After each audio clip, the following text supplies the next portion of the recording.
Good morning बच्चों, की हालचाल। तो आज मैं फिर से लेके आया हूं आपके लिए एक और अमेजिंग लेक्चर ऑफ कंटिन्यूअस या फिर uniformly continuous charge distribution. Continuous charge distribution मतलब यूनिफॉर्मली चार्ज डिस्ट्रीब्यूट है, जिसमें आपका पहला है linear charge distribution. Linear charge distribution first आपका कौन सा लीनियर चार्ज डिस्ट्रीब्यूशन। जैसे कि मान लो आपका कोई इनफाइनाइट लेंथ का वायर है, आपको नहीं पता कैसा है, आपका एक इनफाइनाइट लेंथ का क्या वायर है, ठीक है। या फिर मान लो आपका सीधा साधा सा ये आपका वायर है, इस वायर पे आपका क्या फैला हुआ है, एक पॉजिटिव चार्ज यूनिफॉर्मली। आपको नहीं पता चार्ज कितना है, ठीक है। लेट कर सकते हो कि चार्ज कितना फैला हुआ है, क्यों। यहीं पे आप क्या पढ़ोगे, एक चीज पढ़ोगे जिसका नाम है linear charge density. Linear charge density एक टर्म है नई जो आपको यहीं पे पढ़ना है, लीनियर चार्ज डेंसिटी। तो सबसे पहले समझो कंटिन्यूअस चार्ज डिस्ट्रीब्यूशन क्या होगा। मतलब लाइन पे हो गया, सरफेस पे हो गया, या फिर किसी वॉल्यूम पे जो आपका चार्ज है वो यूनिफॉर्मली फैला हुआ है। तो आप बताइएगा कितनी फोर्स लगाएगा किसी चार्ज पार्टिकल पे। जैसे कि देखो ये आपका एक लीनियर चार्ज पार्टिकल है, यहां पे हमने एक दूसरा चार्ज पार्टिकल ले लिया Q1 या फिर Q0। Q0 क्या होता है आपका test charge particle, test charge particle, जिसकी जो वैल्यू है वो कैसी होती है, काफी ज्यादा छोटी होती है, ठीक है। जो आपका Q0 है ये क्या होगा, टेस्ट चार्ज पार्टिकल, जिसकी जो वैल्यू है वो कैसी होती है, काफी ज्यादा छोटी। मान के चलो इनके बीच में कोई ना कोई डिस्टेंस है R, जिसके बीच में आपको डिस्टेंस फाइंड करनी है, ठीक है। तो ये आपका लीनियर चार्ज वायर रखा हुआ है, यहाँ पे एक चार्ज पार्टिकल है, उसके बीच में आपको क्या करनी है, फोर्स फाइंड करनी है। तो कैसे सॉल्व होगा देखिएगा। उससे पहले हम पढ़ेंगे linear charge density. Linear charge density आपका क्या होगा, लीनियर चार्ज डेंसिटी को आप रिप्रेजेंट करोगे लैम्डा से, या फिर चार्ज डिस्ट्रीब्यूट पर यूनिट लेंथ। पर यूनिट लेंथ पे कितना चार्ज डिस्ट्रीब्यूट है, इसी को क्या बोलोगे आप, लीनियर चार्ज डेंसिटी। जैसे कि lambda is equal to charge मतलब टोटल चार्ज पर यूनिट लेंथ, मतलब कितनी लेंथ पे कितना चार्ज फैला हुआ है, वही क्या होगी आपकी लीनियर चार्ज डेंसिटी। तो lambda is equal to Q upon DL। अगर फॉर स्मॉल लेंथ, अगर स्मॉल लेंथ की बात करें तो क्या हो जाएगा, डेंसिटी तो आपकी सेम ही रहेगी, मतलब पूरे में चार्ज तो आपका यूनिफॉर्मली फैला हुआ है, तो डेंसिटी आपकी सेम, ठीक है। छोटा सा चार्ज फैला हुआ छोटी सी लेंथ में, तो dq ओवर dl के इक्वल भी हो सकता है, क्लियर है। लेकिन आपको इनके बीच में क्या फाइंड करनी है, फोर्स।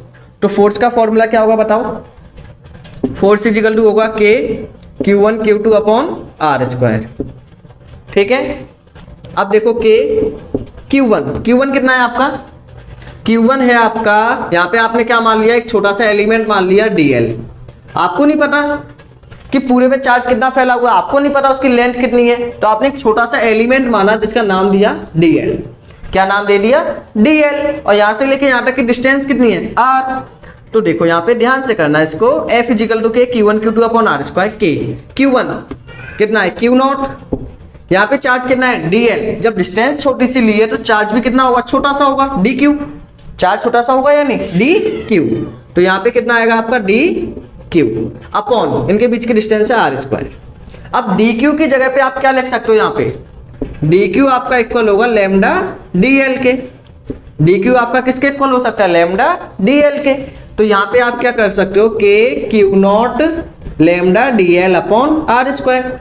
अगर आप चाहते हो यहाँ से स्मॉल d को रिमूव करना, तो स्मॉल d को रिमूव करने के लिए क्या कर सकते हो, स्मॉल d को रिमूव करने के लिए ये तो आपका पूरा है कांस्टेंट, इसका इंटीग्रेशन कर सकते हैं 0 से लेके L, जहां तक आप चाहो DL का। तो यहाँ पे आपकी ये निकल आएगी इनके बीच की फोर्स, क्लियर है। तो दो चार्ज पार्टिकल मतलब आपका एक uniformly linear charge distribution wire था, उसके अक्रॉस आपको क्या करनी है, किसी पॉइंट चार्ज पे फोर्स फाइंड करनी है। तो वहां पे आपने एक कॉन्सेप्ट पढ़ा लीनियर चार्ज डेंसिटी, मतलब पर यूनिट लेंथ पे कितने चार्ज आपका फैला हुआ है। Lambda is equal to Q upon L इसका फॉर्मूला हो गया। फॉर स्मॉल लेंथ, छोटी सी लेंथ के लिए बात करें तो छोटा सा चार्ज होगा, छोटी सी लेंथ होगी, dq यहाँ पे इक्वल होगा लैम्डा DL के। इनके बीच में फोर्स कितनी लगेगी, तो आपको तो पता नहीं है वायर कितना बड़ा है, तो आपने एक छोटा सा एलिमेंट माना dl जिसपे चार्ज रखा हुआ है dq। तो F इजिकल टू के Q1 Q2 upon R square. के Q1 कितना है Q0, ये एलिमेंट कितना है dq अपॉन आर स्क्वायर, यही है ना। dq की जगह पे क्या लिख सकते हैं लेमडा dl। अगर dl को आपको यहां से करना है रिमूव तो क्या कर दो इंटीग्रेशन, हो पाएगा या नहीं। ऐसे ही आपके दो और हैं, surface charge density, volume charge density. तो पहले से करिएगा नोट, वीडियो को स्टॉप करके एक बार नोट करिए इसे, हो गया होगा। चलो ठीक है, स्क्रीनशॉट लेते जाना साथ के साथ। अब आपका यहां पे surface charge density, surface charge distribution, ठीक है। सरफेस चार्ज डिस्ट्रीब्यूशन में सबसे पहले आपको क्या पढ़ना है, surface charge density. Surface charge density क्या होती है, चार्ज पर unit area, per unit area पे कितना चार्ज फैला हुआ है वही क्या होगी आपकी सरफेस चार्ज डेंसिटी। यहां पे इसको किससे रिप्रेजेंट करोगे, सिग्मा से, मतलब सिग्मा का फॉर्मूला क्या होगा Q upon A। Per unit area पे कितना चार्ज फैला हुआ है। अगर फॉर स्मॉल एरिया, अगर एरिया आपका छोटा है तो फॉर स्मॉल एरिया, छोटे एरिया के लिए क्या होगा, जो आपका सिग्मा है वो तो सेम ही रहेगा क्योंकि पूरे में जो चार्ज है वो तो यूनिफॉर्मली स्प्रेड है। जैसे कि ये है, इसमें चाहे ये वाला सब्सटेंस लो चाहे ऊपर वाला, यहाँ पे जो मटेरियल लगाया गया है वो तो इक्वल लगाया गया है ना। तो सिग्मा इजिकल टू आपका इक्वल होगा dq अपॉन dA। अभी आपको जरूरत भी पड़ेगी तो dq किसके इक्वल होगा, सिग्मा इंटू dA।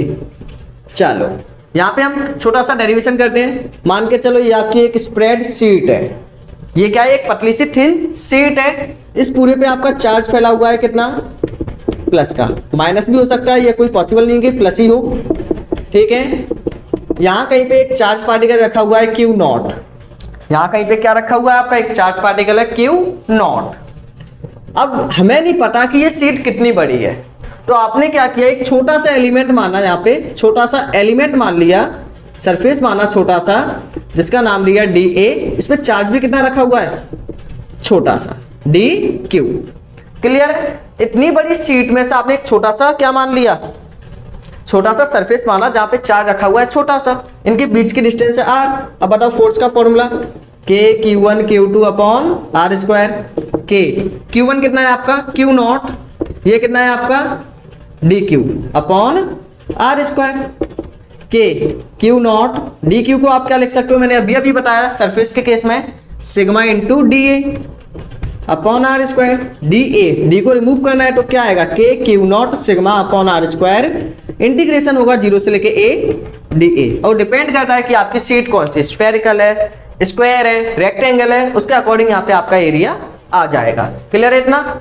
अब जो आपकी लास्ट है वो है वॉल्यूम चार्ज डिस्ट्रीब्यूशन। पहले एक लाइन के ऊपर आया, फिर 2D फिगर पे आया, अब वॉल्यूम का मतलब 3D फिगर पे। तो यहाँ पे आपका जो सरफेस चार्ज के लिए अब आएगा यहाँ पे वॉल्यूम चार्ज डिस्ट्रीब्यूशन, यहाँ पे आपका आ जाएगा रो, बिल्कुल सेम है। सरफेस चार्ज पर यूनिट एरिया पे नहीं होगा, किस पे होगा, वॉल्यूम पे। फॉर्मूला क्या बनेगा Q अपॉन V, सिंबल क्या होगा रो। अगर छोटे के लिए बात करें तो हो जाएगा rho equal to dQ upon dV। यहाँ पे इक्वल आएगा ये रो dV। क्लियर है। अभी क्या माना था, ये 2D फिगर है। अब मान लो ये आपका एक क्यूब है, ये आपका क्या है एक क्यूब है। उस क्यूब में आपने एक छोटा सा वॉल्यूम मान लिया जिसका नाम दे दिया dV। dV पे चार्ज है dQ, तो K Q1 Q2 upon R square dQ। यहाँ पे ओनली क्या आएगा आपका रो dV। क्लियर है, रो तो आपका कांस्टेंट है, ये आ जाएगा dV। और यहाँ पे कहां से कहां तक, V तक। तो ये होता है आपका वॉल्यूम चार्ज डिस्ट्रीब्यूशन। हो पाएगा या नहीं, ठीक है। तो आज के लेक्चर में आपने देखा प्रिंसिपल ऑफ सुपरपोजिशन, उसके ऊपर लगाया आपने कुछ क्वेश्चन, और आपने देखा charge distribution over a linear wire, spread sheet, surface area के ऊपर एंड वॉल्यूम के ऊपर। तो आज का लेक्चर करते हैं यहीं पे फिनिश, और नेक्स्ट लेक्चर जो आपका आने वाला है वो है आपका क्या, वो है आपका इलेक्ट्रिक फील्ड। काफी ज्यादा इंपॉर्टेंट टॉपिक है, ठीक है। साथ के साथ हम क्वेश्चन भी करते हैं, इसलिए आपके वीडियो थोड़े से लेंदी हो सकते हैं, तो आप क्या वीडियो को थोड़ा सा रुक रुक के देख सकते हो। तो thanks for watching. Thanks for watching and ऐसी अमेजिंग वीडियोस को पाने के लिए आप क्या कर सकते हो, चैनल को कर सकते हो सब्सक्राइब।